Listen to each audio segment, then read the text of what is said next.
Hey you guys, it's Peter, and welcome to my channel, My So-Called Healthy Life. I have a little guest with me today. Hello. My good Judy Tanya, and I just happened to stop by her kennel today, where she, what she owns, and so we both love, yours is so like in bad, oh my lord, it's falling apart. I mean, she loves The Language of Letting Go by Melanie Beatty. You guys know I read this on a regular basis. So I thought, because we read these meditations, we talk about them a lot when we drive around. And I think you guys get to see the funny side of Tanya, but you don't ever get to see like the wisdom that I really appreciate about her. So I thought we would do what I usually do on my channel, which is just read the meditation. Have you read it today? I haven't read it today either. So we'll read it, and then we'll just kind of talk about, oh, it's a good one today. And then we'll kind of talk about what we think about it, okay? That's something I need. It's called Gossip. Oh, Lord. Okay. Intimacy is that warm gift of feeling connected to others and enjoying our connection to them. As we grow in recovery, we find that gift in many, sometimes surprising places.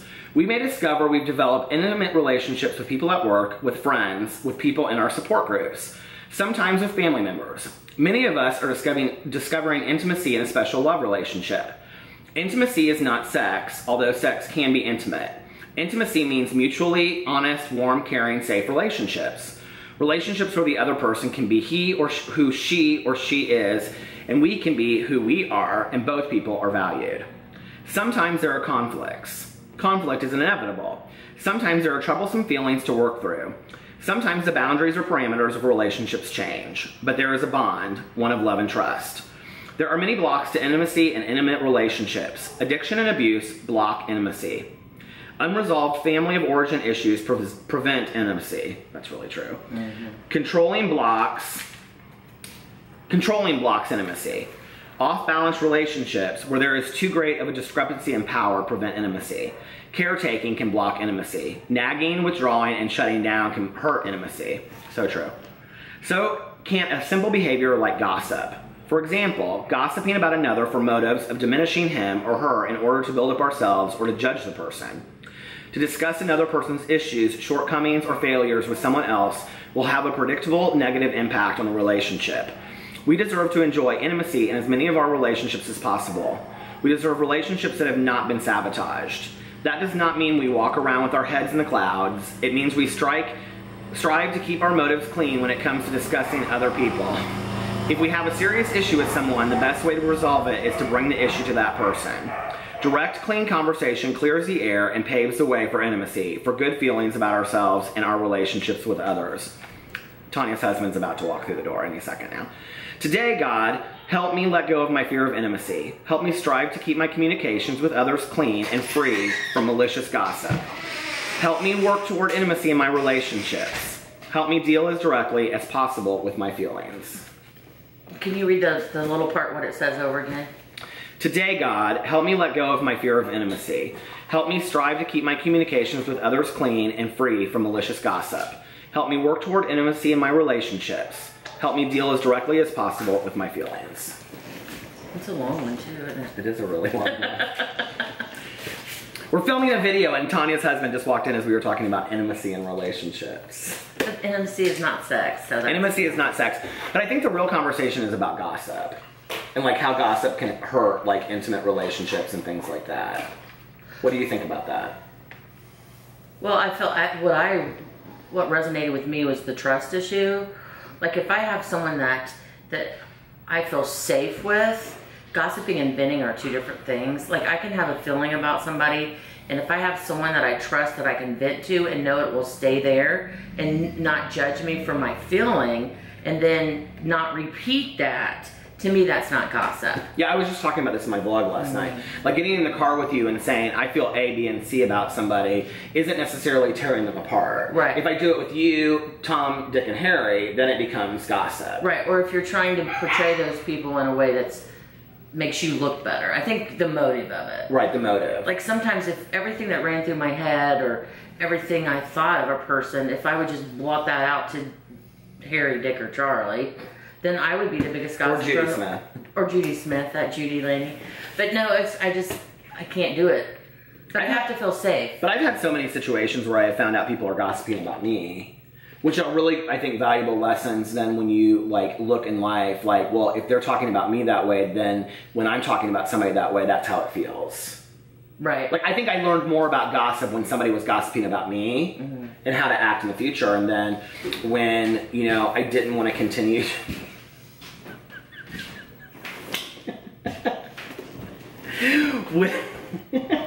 When I didn't want this is hands down the best video on this channel ever. When I didn't want to feel that way, like I remember a specific friend that you know of, that when I would find out that like whenever she and I would get together, we would gossip. And then I walked into a situation where she was gossiping about me. Right, same thing. It was the exact same thing, because you know that if they're talking about somebody else, they're going to talk about you next, right? And I was so hurt by it, but I was like, well, am I really any different? And so then what I had to look at is, what's my participation in that? Like, if I'm going to continue to gossip about people, then I can't complain and bitch about it. And so today I work really hard at not gossiping about people in my personal life. I mean, yeah, Eric and I, we have friends, they're actually relatives, and we will actually go over there, and it's like sometimes you get sucked in, and it's the feeling you have afterwards, like you need a shower. Like we'll sit there and then they'll say, well, how's so-and-so? And then we're like, yeah, and then they'll say something, we're like, really? And then we go this back, and every time we leave, I say, the minute we left that front porch, we'll be the next people talked about on that front porch. It's the emotional hangover. Right. It doesn't feel good to me. Because I don't think the motives are there. It's like... But I think I've had to be gossiped about like that. Oh, I've been gossiped about. To stop doing it in the future. Well, and a lot of gossip I feel is untrue. It's not true, and all we want to do is be validated.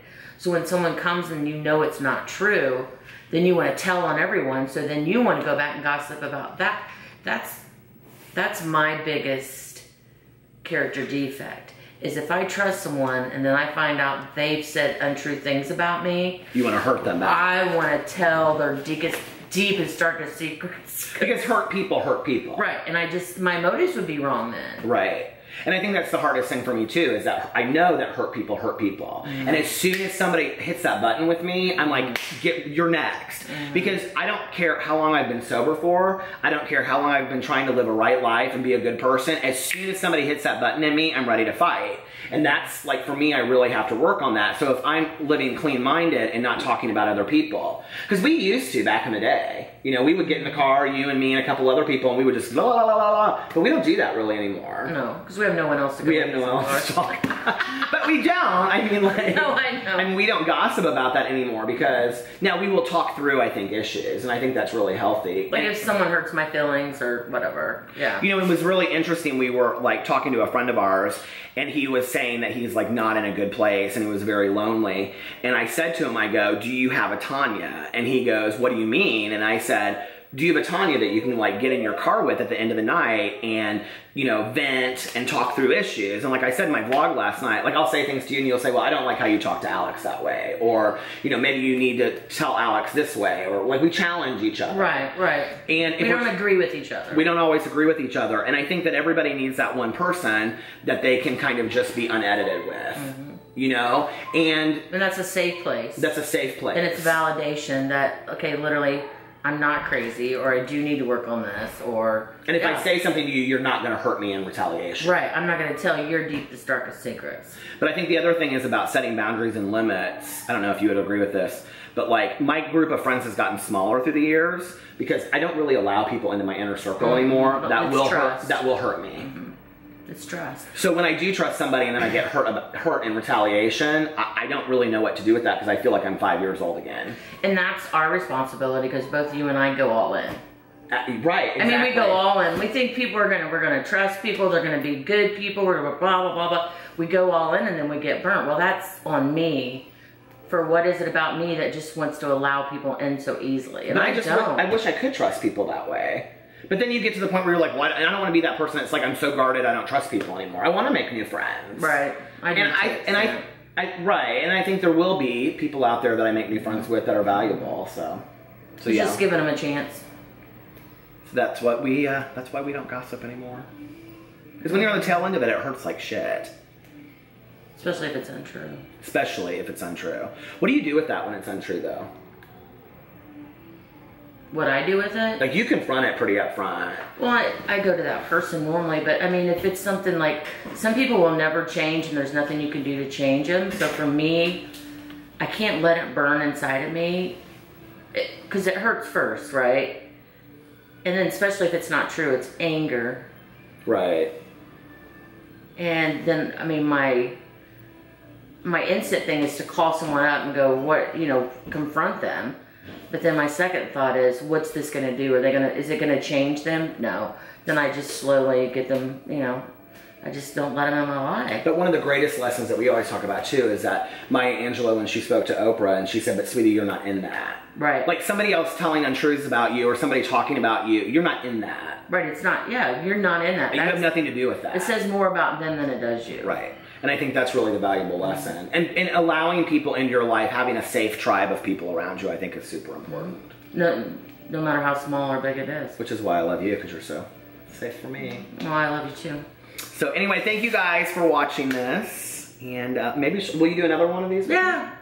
Okay. It'll make me cry. Aww, I love you. All right, guys, say goodbye. Bye, have a great weekend.